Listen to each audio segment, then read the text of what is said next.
Well, good morning, everybody. You know, you can't go wrong when you listen to the Slippery When Wet by the Commodores. That's awesome stuff. So, this is Lowell Whiteman, your host of 360 Performance Talk on KUHSdenver.com. Good morning out there to everybody. Hello, Facebook. Hello, Facebook. Hello, Ustream. All my international guests out there and fans, as well as our domestic crew. We're going to talk about league updates today. Yes, we are. And let's try not to get too slippery when wet. The Commodores. We're going to tone that down a little bit and bring you to the show for today on Friday, August the 10th at 11 a.m. Mountain Standard Time. Welcome to everybody out there in Facebook land and all of those platforms that we push out there. Again, our theme is league updates across all sports. Major League Baseball playoff, we're going to look at that. Major League Soccer status, the NCAA college football, what's going on there, and the NFL, of course, looking at the NFL. There are some, now I'm going to tell you something, guys. I'm chewing gum, which is not a good thing to do when you're talking to people and having a conference, but, you know, with a guy like me with a face made for radio, I want to make sure that I'm sharp and I'm good, and the gum chewing gives me a rhythm, gives me a way to stay on task. Gotta love that, right? Stay on task, be focused. And league updates have something to do about being on task and staying focused. One of the things we're going to talk about today is the PGA and the golf, the professional tour that's going on this weekend. We're going to give you some updates on that. If I get I had a sheet here. Oh, there it is. It started yesterday. And we have another round today. So first round leader is Kevin Kisner. That's my update for that. But we're going to talk a little bit about football updates, just to start off a little bit with professional football, and share with you. Andrew Luck is back. You know, he had his first game from the Colts, Indianapolis Colts. He played last week against the Seattle Seahawks, threw his first pass, and this is what astounded me. League update with him. His last pass was in 2016, mid-season. You know, he was hit hard by some defensive player that put him out for the rest of the season. And now he's back, recovered, got everything all surgically adjusted and changed, which is a good thing for him, and making sure that happens for his future, for his NFL future. Speaking of not necessarily NFL future, but football futures, we have the National Football League has a relationship and participation in their flag football program with the Boys and Girls Clubs of America, has partnered with the NFL to increase their flag football participation. And that's for 6 to 18-year-olds. They will introduce the fundamentals of flag football and join the NFL flag powered by USA Football community. So welcome to Boys and Girls Clubs, to the NFL flag football programs. I think that's a great, great thing. Anything to keep the kids active, keep them working on things that are positive. The NFL and the president and CEO of the Boys and Girls Club has Jim Clark. He has this to say about that. Creating opportunities for young people to participate in team sports helps build skills that can lead to an active, healthy life. No disagreement, Mr. Clark, about that. There is more than just the X's and O's that they'll learn from participating in flag football. Good morning, Mr. White. I'm glad to have you with me this morning. Enjoy your day today. Hope you're healthy and well today. But continuing on with the Boys and Girls Club, I've had more than my fair share of experience with Boys and Girls Club across all different sports, basketball, baseball, football, all across the country. They are a wonderful organization to support, so it's great to hear that they are going to be part of the NFL family with regard to flag football. There's also another announcement from NFL about health and safety for the 2018-19 season. Player health and safety through its Play Smart, Play Safe initiatives. The NFL Football League is working to drive progress in the prevention, diagnosis, and treatment of injuries. So there's enhanced medical protocols to improve the game and teach how it's better played. So the NFL Players Association is working to ensure players receive unparalleled medical care and their policies and protocols are informed by the most up-to-date scientific and medical consensus. This emergency, well, I shouldn't say emergency, this initiative to reduce injuries in the game isn't just for the pros. So hopefully with the issues regarding rule changes on player helmets, we talked about last week rule changes about tackling, and people, you know, can you believe a player actually thinks about keeping their head up and launching with their head to make a tackle instead of, I mean, the fundamentals, people, fundamentals. That in itself will help prevent injuries and keep people safe. So if it's being done at the pro level with the adults, then it's going to be done with the kids. It'll trickle down through college and then into high school and middle school to make sure that things are happening to keep kids safe. So there's some of my updates on the league on a health layer of things. And let's talk a little bit about the challenges that the leagues have. Now, we've got the challenges right now with football, not just in a health point of view, but are also coming into preseason games, staying healthy. I don't know if you noticed that you had some, they're trying out, but they're not trying out. So you've got, guys that are going to be on the 53-man roster. They know that, and yet they're still grousing about the fact that they're not put into the preseason games right from the get-go. Well, I mean, it's a tough schedule. I mean, there's a number of games in the schedule that you've got to stay healthy. So preseason, if you're going to be part of that 53-man roster, there's no need for you to push too hard too soon. So just stay focused on what you can do and how you can do it, and then apply that in the moments in the regular season when you need to do that. So that being said, let me give you some insights on what's going on with the Professional Golfers Association.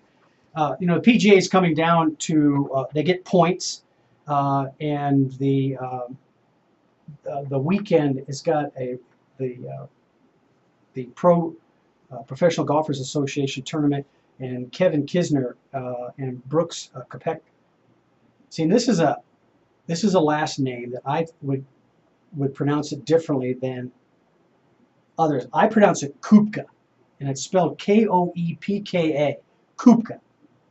And I have a difficult time pronouncing the way the announcers pronounce it, because in my world when I was growing up, there was a lot of Czechoslovakian kids and families. So when that name Koepka, I pronounce it Koepka. And my Iowa friends back in Iowa, in that community in Clutier, Iowa, where there's a lot of wonderful kolache bakers going on, and they would pronounce that name Koepka. So I'm going to pronounce it Brooks Koepka. He's at 7 under after the first round in the PGA tournament that's going on this weekend. And then Brandon Stone, he's the third golfer. And then we've got a whole bunch of golfers tied at 5th. And Dustin Johnson, he's at 5 under. So there's a grouping of 4 golfers at 5 under. And that's Francesco Molinari is there, Frank is there, Zach Johnson and Ricky Fowler round out that group at 5 under starting the day. And quite honestly, Ricky Fowler's been playing pretty well, as has Zach Johnson. So I think it's going to be a very interesting tournament this weekend. Stay tuned on Sunday with how that's going to turn out. The PGA golfers are pedaling hard towards the finish to who's going to be the #1 golfer across the country. Now, as I say that, back behind me on the monitor is the college football playoffs predictions and who's going to be in the hunt for the national championship.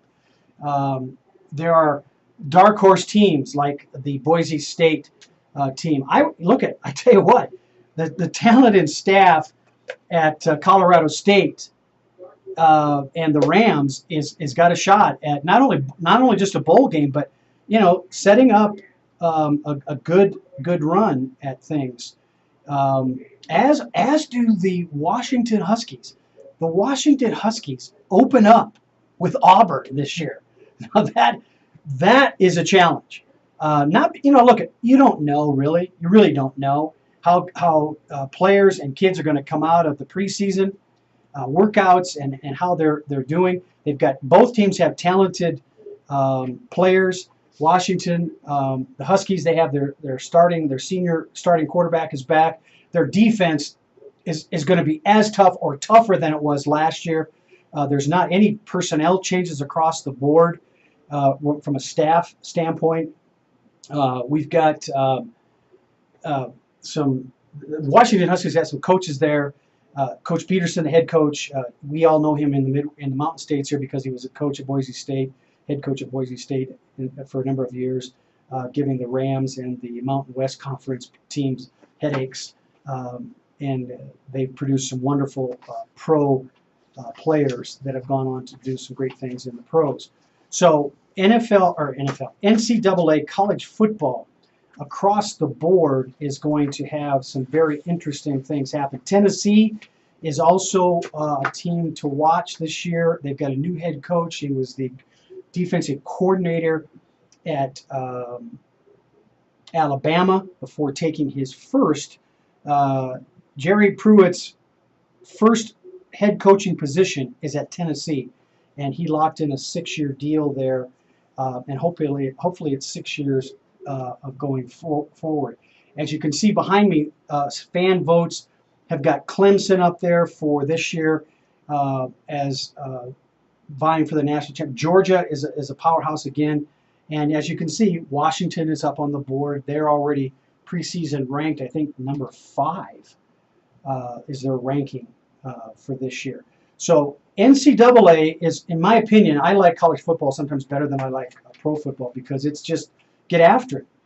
On both sides of the ball, in all 3 aspects of the game, you're going to have some studs. 2 or 3 or 4 studs. Washington's got a kickoff return person that's just, he's already set records. I think he's got 6 touchdowns in a season for run backs. He's also a wide receiver, so he's a great target for the quarterback there. So they are most definitely in line for that. But again, like with any college team, injury and handling, preparing for those challenges of staying physically fit, getting ready, the excitement, your mindset, getting excited about the openers this year at the college and the pro levels. It's already becoming a busy month.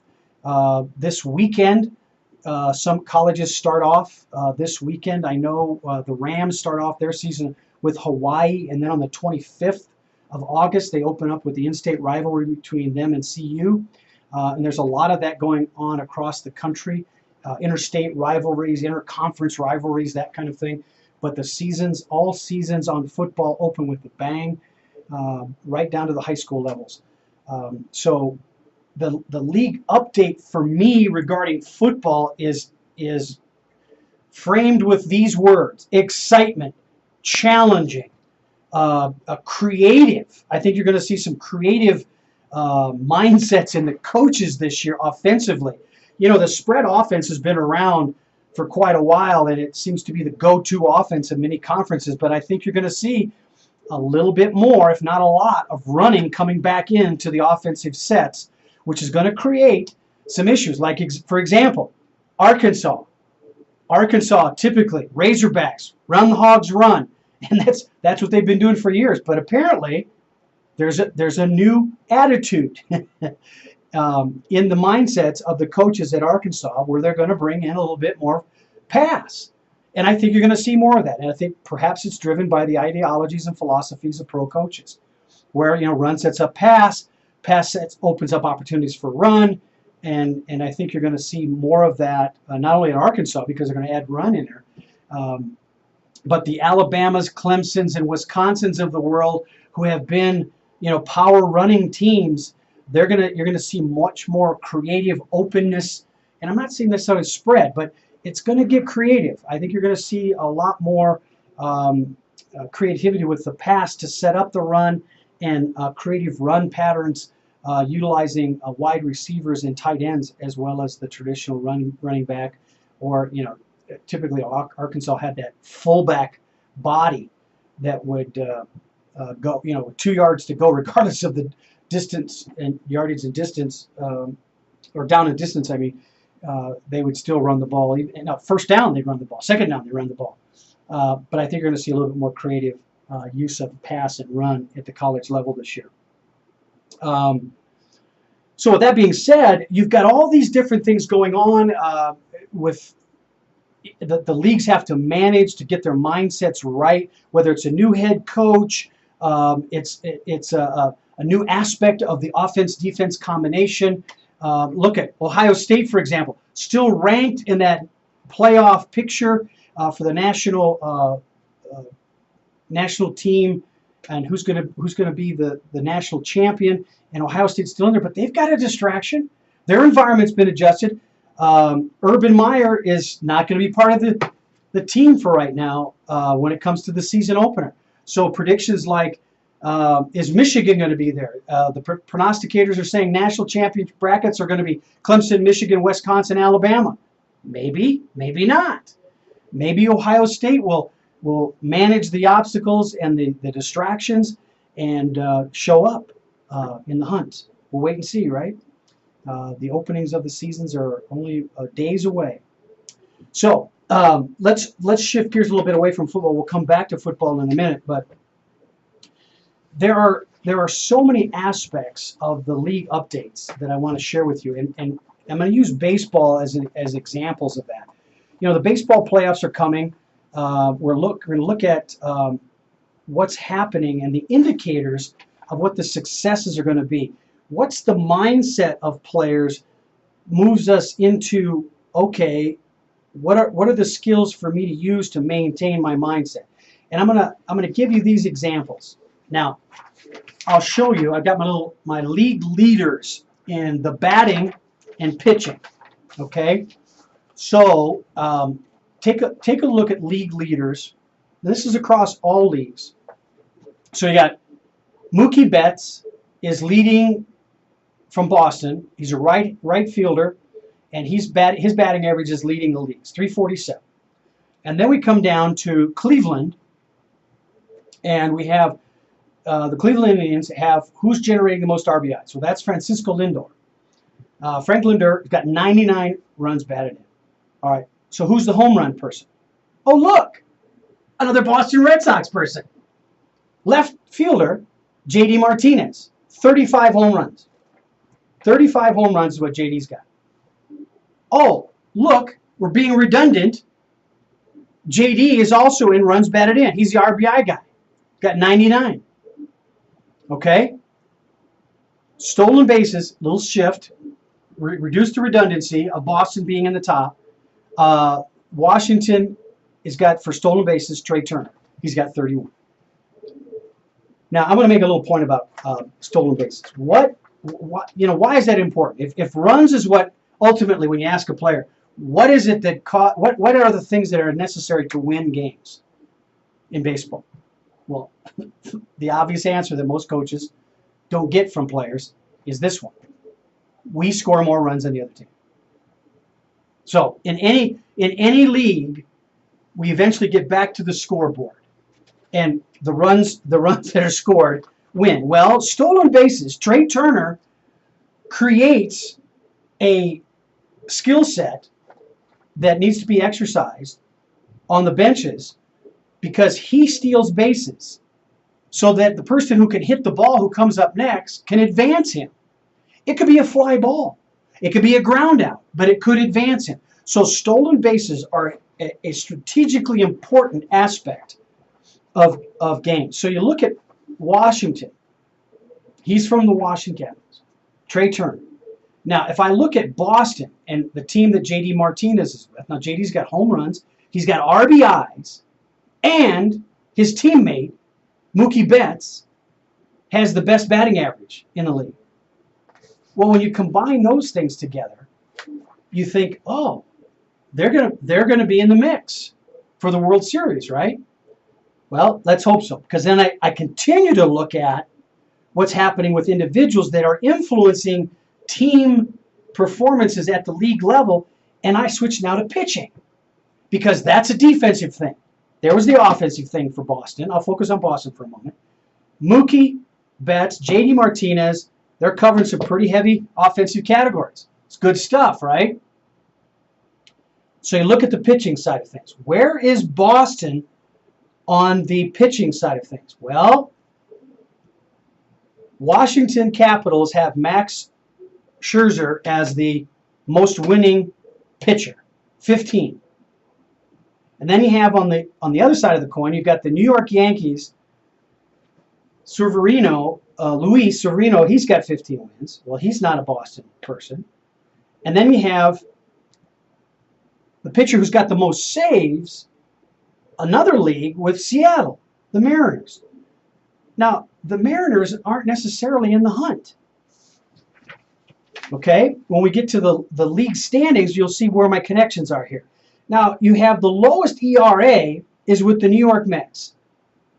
Jacob deGrom is got a 1.77 ERA. Now, if you look at pitchers' ERAs like I do every once in a while, the best pitchers in situations that are contributing to the team's league standings aren't necessarily having ERAs that are that low as 1.77. They're in the 3, 4s, and 5s earned runs average. Now, the guy who has got the most wins, this makes sense statistically. He's also got the most strikeouts. So Max Scherzer has the most strikeouts of 216 strikeouts for the season at this point. But now we come back to Boston. Boston, as a team, has a league leader in the whip factor, and that's Chris Sales. Chris Sales has a .87 whip factor. I'm not going to bring it up here, but take a look at where Chris Sales is in the pitching roster. Is he a starter? Is he a reliever? Or is he a closer? And I think you'll make a nice connection as I'm trying to make here. But because of time, I got to keep moving. So here's the connection then finally with the teams in the leagues. American League leader as a team in that division. Who do you think the team is based on the stats I just gave you? Now remember, I'm looking at league updates here. I'm updating you on stats, but I want to make a connection for individual behavior and how it influences team performance. Did you guess that Boston's at the top of the American League? You should have. But I didn't mention anybody in the National League and the stats on an individual basis that represented Philadelphia. I didn't mention anybody from the Chicago Cubs, the Arizona Diamondbacks, or the LA Dodgers. I also, on the American League side, didn't mention anybody on the Cleveland side or the Houston side. So what does that mean? What's the indication about individual performance as it relates to team and league positioning? Well, that means that the other teams that I didn't mention individuals from, other than Boston, must have pretty good production from all the team members.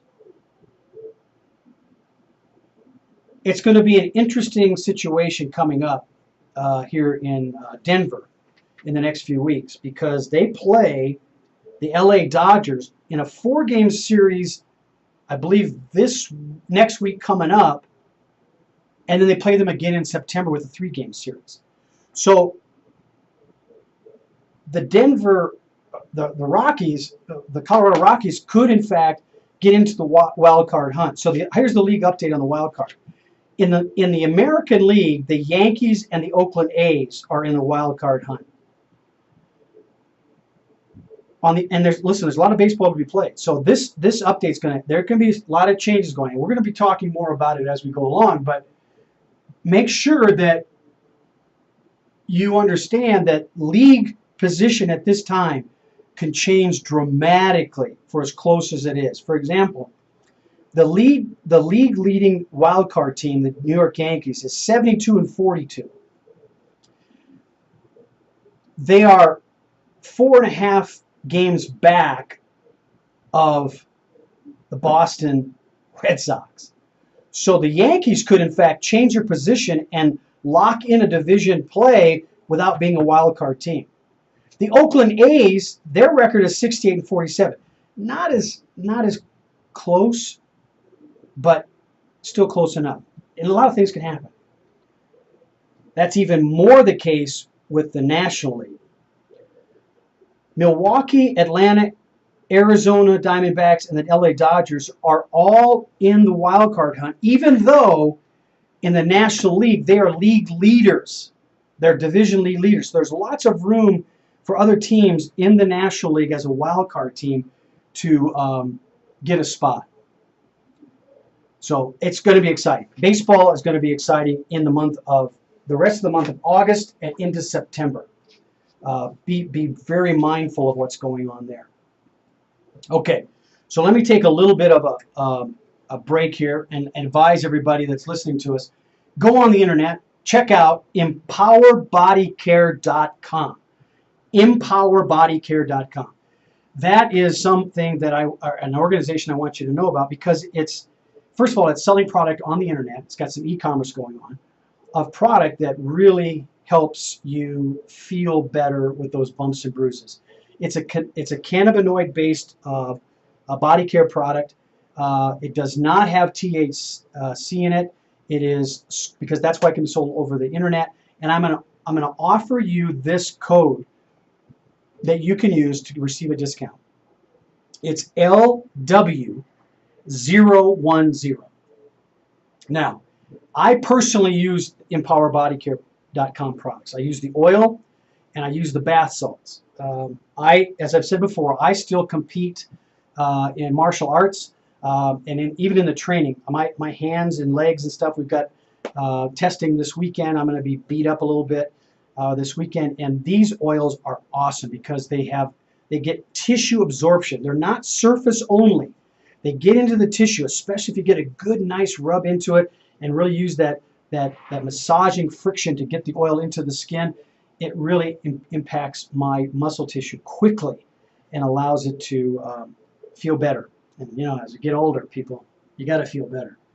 And empowerbodycare.com. Use the code LW010 and take advantage of those cannabis-based quality products. It's a spa-based product. It smells great. It feels good. It doesn't leave a residue of oil feeling to you. It's good stuff. So that's empowerbodycare.com. Use the code LW010. All right. So we're talking about league updates across the board. We've talked a little bit already about golf. You've got the PGA tournament this weekend. Your leaders on the board after one round of play at 9 under is Kevin Kisner. And then following him is Brooks Koepka at -7. And I think they pronounce it Koepka, maybe. Then you've got Brandon Stone, and then the number 4 person on this, Dustin Johnson at 5 under, which he's got a group of folks there at 5 under. You've got Frank Molinari there, Zach Johnson, and Ricky Fowler. I'm going to go on a limb and just say Ricky Fowler, I think, is going to bring this one home. He's been playing some really, really good golf lately. But it's going to be fun because Dustin Johnson, Zach Johnson, good old Iowa boy, he's going to be in the hunt as well. But I think there's going to be some pressure in the next couple of days from other golfers coming up in the ranks. Baseball, we'll talk more about baseball in just a second. But we're finishing up our skills segment. So when you're out there participating and watching football, whether it's the college football or professional football, you know, we've got a game this weekend with the Denver Broncos. I got to remember who, I think it's St. Louis. Is it St. Louis that they're coming into play? Well, let's find out, folks. Let's take a look at what we got here on the good old intranet and see what we can come up with for the schedule. Broncos schedule. Let my fingers do the walking. For this week, I want to make sure. Oh, sorry, people. Minnesota, I apologize. The Vikings. I got some friends back in Iowa that, for some reason, they're Vikings fans. I don't get it. And I've got other friends that are St. Louis fans for baseball, St. Louis Cardinals. God only knows why that is. But anyway, they're going to play the Vikings. Vikings are coming in. That should be good old home week for our quarterback. Who knows how many reps he's going to get this weekend. But that's tomorrow at 7 p.m. And then as I'm wearing my Bears shirt, you know, I'm a Chicago Bears fan, have been for years.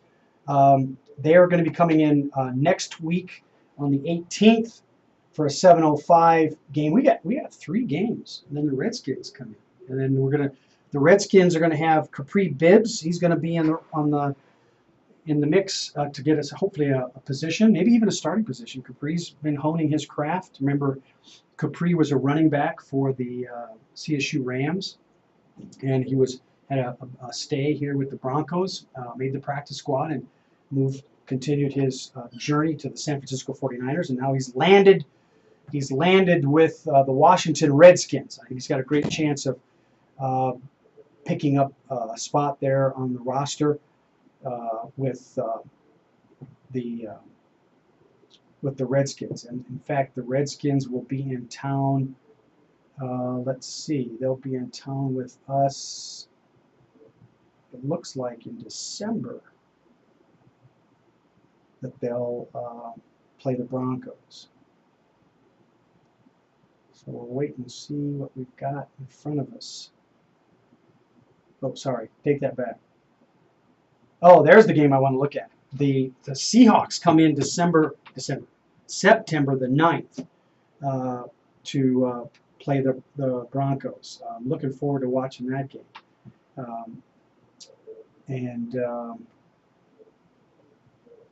Let's see, what else we got here. All right. So that's our Broncos for preseason.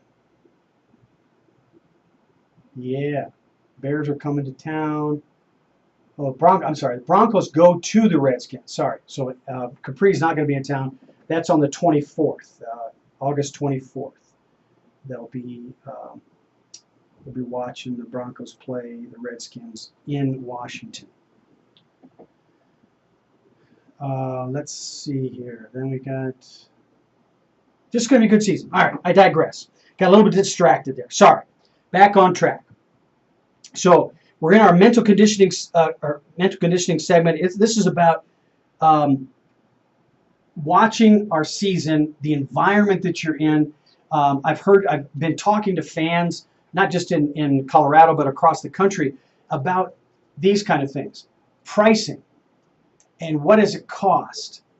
Is it worthwhile going to the game when I can, tune in my 4G, HD, whatever quality monitor you have? It's hard even for me to call it a television set. But to watch the games in the comfort of your own home when we've got such high quality reproduction of the signals. Is that what you're doing? Is that what you're willing to do? Is to watch it and not go to the game?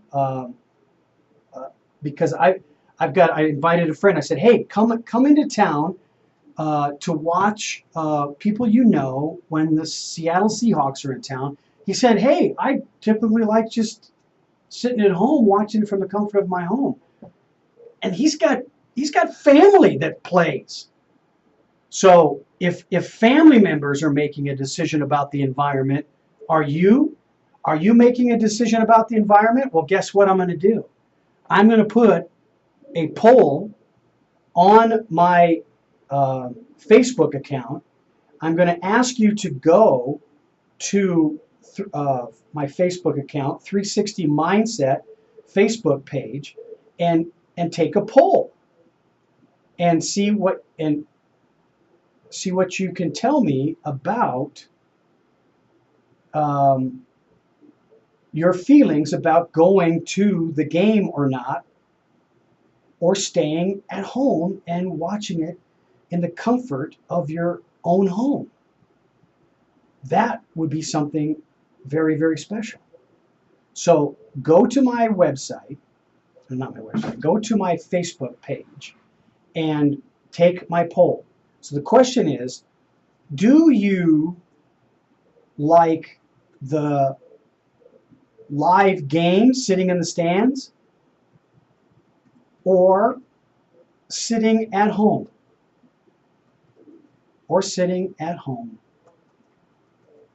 to watch football. I'm just going to focus on, I did football. I did three O's instead of two. So there's the question. So option one is at home or in the stadium. That's the poll I'm taking. Now I'm going to put it out there for one week. Okay. So there we go. I posted it. It's on my Facebook page. Go out there and give me your opinions, because I'm telling you what, the NFL is having a challenge. They've got a big challenge to bring fans, put butts in the seats to watch the games live and create more than just a casual entertaining opportunity. Now you've got teams all across the country that get fans. They fill the stands all the time because they've created this environment and they've maintained it. Washington Redskins, I remember it was the Hogs, in the stands. We've got the Orange Crush. We've had many people in the stands. Our Broncos mascot is there. In baseball, same thing. The fan experience, the fan-friendly experience, is not just about economics. People will pay if the experience is one that gives them a feeling of family, a feeling of being part of the team. I know I'm wearing the Chicago Bears t-shirt today. This happens to be an official player t-shirt that I got a few years ago for practices. But they do things like they actually take fans that have been selected through a process. They take fans to the combine, like 2 or 3 busloads to Indianapolis. Now, obviously, with Chicago being closer to Indianapolis than, say, Denver, that may not be something that we could do here. But the leagues are they're looking at the fan experience, and they're asking themselves, what can we do more of to put fans in the stands so that they participate in the game? So go to my Facebook page, Coach Whiteman or Lowell Whiteman, and check out the fan poll I put out there for asking you, do you want to be at home in the comfort of your own home, or are you going to be more satisfied with an experience in the stands? And maybe add some comments about what do you have to have? What do you need in the stands, in that environment, to make it attractive for you? Now, I'm going to also go on a limb here, and I'm going to ask you about, where is your favorite fan experience had? What stadiums do you like that have intrigued you the most, gave you the best fan experience in the stands? And I'm gonna ask you that at my 360 Mindset Facebook page. What is your favorite sports venue? And again, give me some comments on that. I'm going to put up here the favorite sports venue. The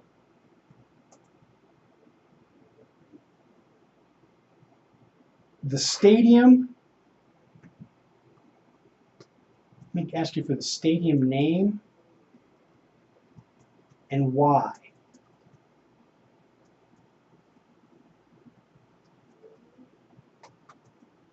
Why this stadium? You'd think I could talk and type at the same time. I have difficulty doing that. Okay, why this stadium? Okay, got it in there. So share that with me.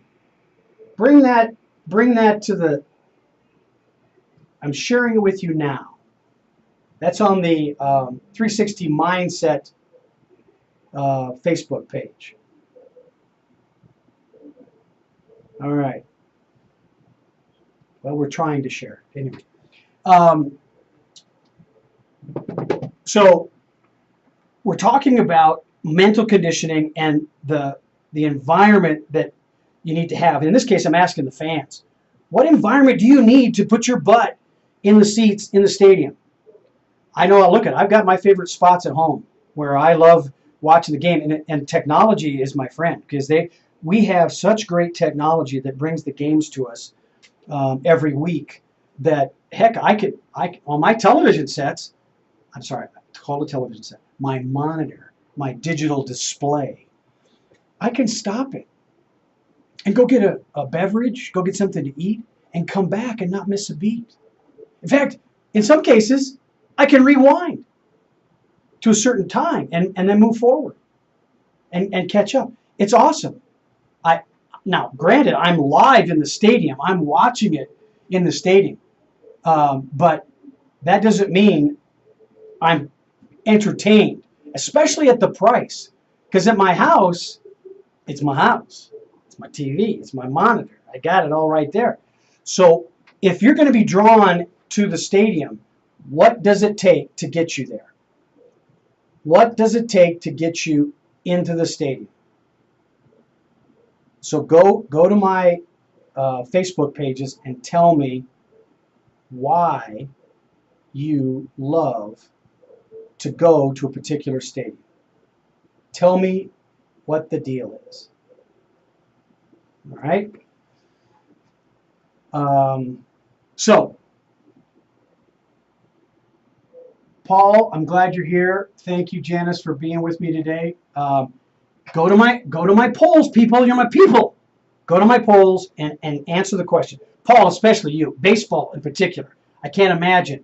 Or basketball or football. And I'm sorry, I'm talking about your dad, not you, Paul Jr. Paul Jr. So, Paulie, give me your thoughts on that, and share with me what you're thinking.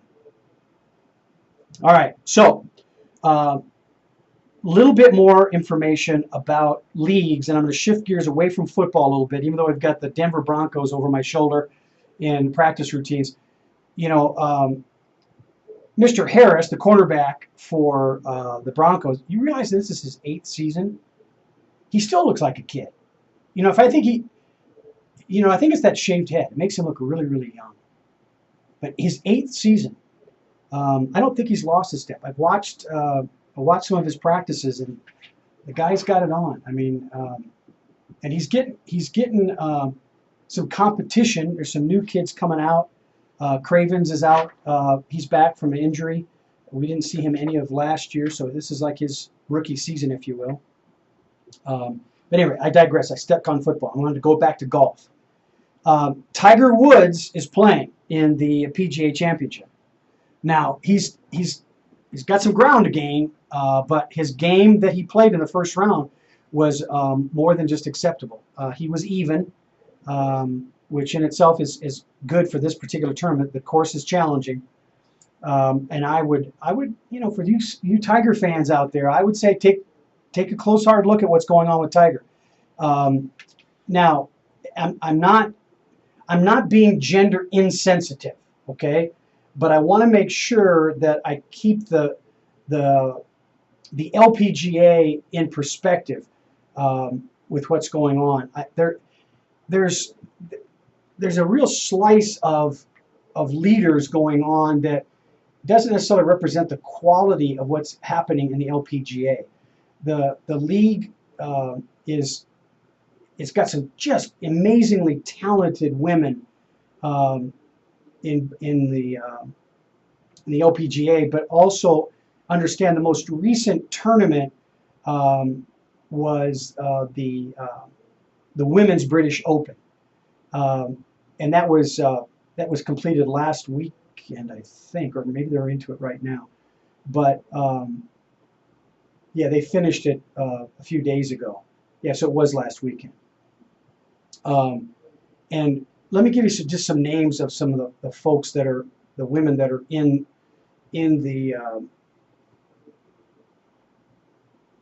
the race for being the international leader. And here's what's interesting to me. when we look at the men's listing of leaders, there's a lot of U.S. flags flying. In the women's, it's very international. There are women from all over the world up on the leaderboard. The top 10 women's golfers in the world, there is no American golfer in there. Can you guess what country the women come from that lead in the top 10 golfers in the world? It's Asian driven. It's Korea and China are the dominant, South Korea in particular, are the dominant leaders in the top 10. Now, that being said, let me get the overall leaders for the LPGA. So I pull that up. Here are the top players. Georgia Hall, who's from, I think it's Sweden. And then we have, boy, their names are just, it's amazing how to pronounce their names.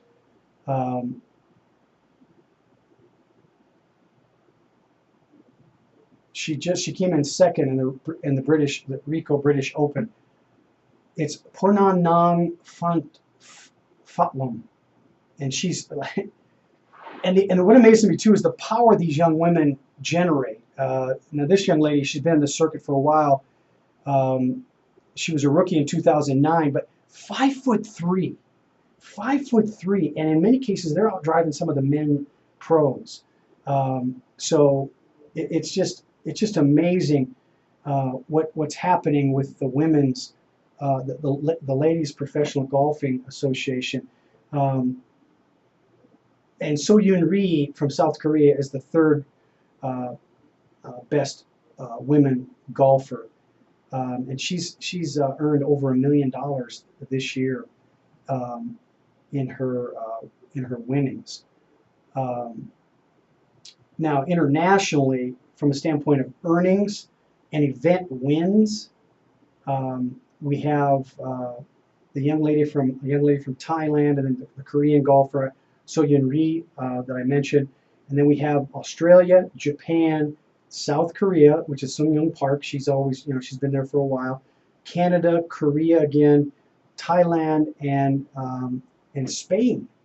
And the last one to round out the top 10 is Seong Kim, and she's been there for a while too, and she's South Korean. And right after her is Jin Young Koo. It's just, and then we get Jessica Korda in the 12th spot. So the top 10 golfers, there's no U.S. female golfer in the ranks. We have to go down, before we start getting a concentration of U.S. golfers, we have to go down to 16 and 17 with Lexi Thompson and Brittany Lincecum. So here's my point.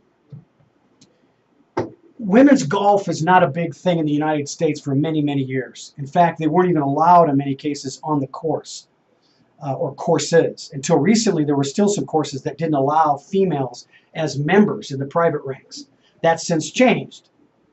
And what's starkly obvious to me in the performance results, I've shifted, if you haven't known, I've shifted from mental conditioning environments to performance results. And those are processes. Well, we haven't offered processes of how to improve and be a good golfer to women for a lot of years. And that shows up graphically in the international rankings of golfers, in particular in the top 10. But across the board, the concentration of U.S. golfers doesn't start to happen until down in the mid to upper 20s of rankings, and then going down from there into the 30s and 40s. And U.S. women golfers start to populate the rankings. I think that's directly related to the training of women golfers in this country, lagged training in other countries around the world, because our attitude towards processes being offered to women wasn't there. It's like you can't drink at the fountain kind of thing. So if you're a woman of color, can you imagine how restricted you are in the field of golf? Now, that being said, I know it's changed. And it's changed dramatically, not because of just U.S. golfers, but because of women golfers around the world advocating and fighting for the benefits of training processes, skill development of young girls and women in the field of golf. And they require environments, golf courses, training facilities that are equal and up to par to what the men are being offered. Can you imagine what's happening? And in some cases, it's still happening at colleges. The systems, the environments that support a good mental condition of golfers is not the same at college and high schools for girls and women. That's got to change. So if you're around those and you see that happening, please step up. Please step up. There's a song like that somewhere, I think. So we're talking about performance results. We're talking here at KUHSdenver.com. I'm your host, Lowell Whiteman of 360 Performance Talk. We're talking about the updates in the leagues. And I've taken license a little bit to be able to expand it into issues. Like right now, I'm focused on mental conditioning, bridging into performance results as it relates to gender and gender parity and equitable circumstances that allow processes to be offered to all who want to participate. Because as it's obvious in the scores, the skill level of international women golfers, they can rock the ball pretty hard with any golfers, regardless of gender. And many of those in the women's ranks, for example, where is she? Miss Lee. She's a U.S. golfer. Oh, sorry, not Lee. Michelle Wee. She's 22, ranked 22 in the rankings, participated in 15 hours. Now, she's had some physical issues that she's had to deal with. But she's been in the rankings, in the upper rankings, in the top 10 in the years past. So we've got talent. And Lexi Thompson and Brittany Linscomb are both very talented young women. So given the opportunity, given the chance to proceed and process their skill in environments that are offered to them, that offer them the challenges that other golfers internationally are offered, they can be competitive and they can compete. Okay, there's the women's situation for me on the field of soccer is the next one we're going to take a look at. So Major League, the MLS standings, we'll take a look at those. In the professional ranks, MLS, we have Atlanta United is on the top. Then you have New York Red Bulls, New York FC, Columbus, and Montreal Impact. Let's take a look at some more of the whole. That's the Eastern Conference. Western Conference is FC Dallas, Portland, and Sporting KC are the top. Colorado, regretfully, we're down there in number 11 out of 12. And we are games back. Let's see, points. Yeah, we're 22 points out of it. We're at 20 points versus the leader. FC Dallas is at 42. So there's an update on the MLS scene. Now, that's obviously, you all know that's men's, right? Women's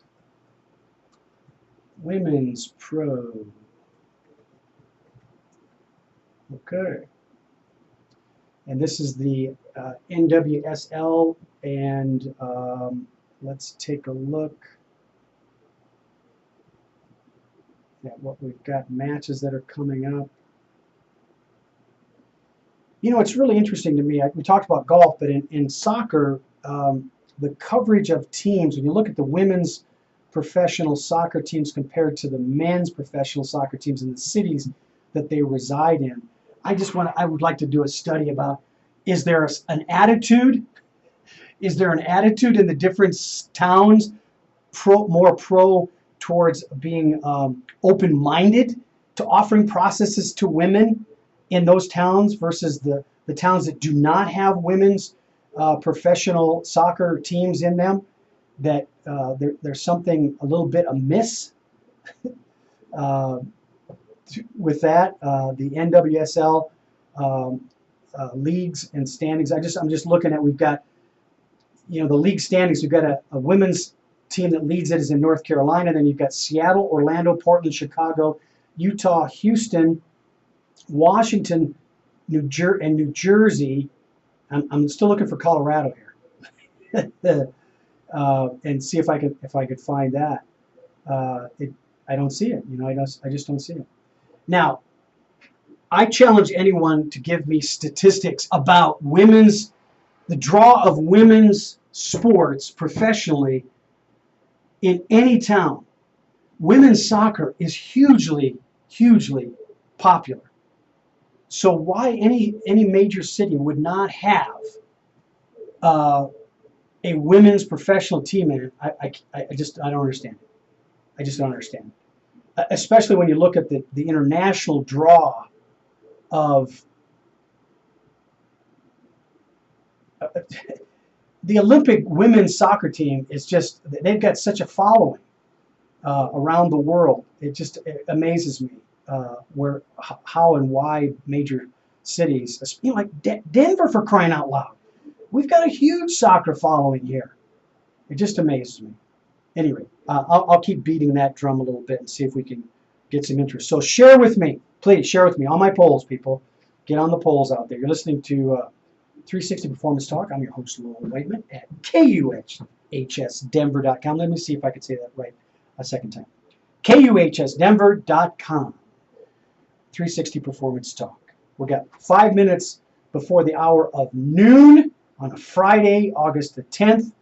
It's a great day, people. It's a great day because I'm sitting in one of my favorite places doing one of my favorite things. I love it. I love it. I love it. All right. So, for some reason, I've gotten frozen out on one of my Facebook things, so we're going to keep trying that. Okay. So we got, let's review quickly. Golf, football, baseball, men and women's soccer, and we talked about men and women's golf. The PGA Championship is this weekend. The women's Rico British Open finished this last weekend. Number of tournaments going on. Both of those leagues in both genders are looking at their point totals for who's going to be the internationally recognized champion. I want to come back to baseball though for a minute before we close out for the day and mention again. I think the National League is going to be the most fun league to watch as to who's going to end up being the division leaders, because there's such close parity in those teams vying for wild card. For example, I mentioned a minute ago that Arizona Diamondbacks and LA Dodgers, they both sit in both the league leaders as well as wild card bids. And that being said, however, the Milwaukee Brewers and the Atlanta Braves, their win-loss records are equal to, and in some cases better than, some of the teams that are currently division leaders. So it's going to be very, very interesting and very, very competitive. Very competitive. So, Bill, if you're listening to me, you're out there in Iowa, doing that Iowa thing, and your love for baseball. Send me your thoughts, Bill. Let me know. Paul Young, PJ, let me know what you think. You've played your share of baseball. We got Curtis out there. It's going to be competitive. Regretfully, the Toronto Blue Jays, no, it's not going to happen. But I just believe the National League is going to be very, very competitive. And the American League is going to bring it. But I'm wondering whether or not the Yankees are going to step up and get in there. And if they do, right now their win-loss record is 72-42, which is a 63% win-to-loss ratio. And that's better than a division-leading Cleveland Indians. The Indians are 64-50. So it's just gonna be fun, man. Watching what's going on out there in the leagues. I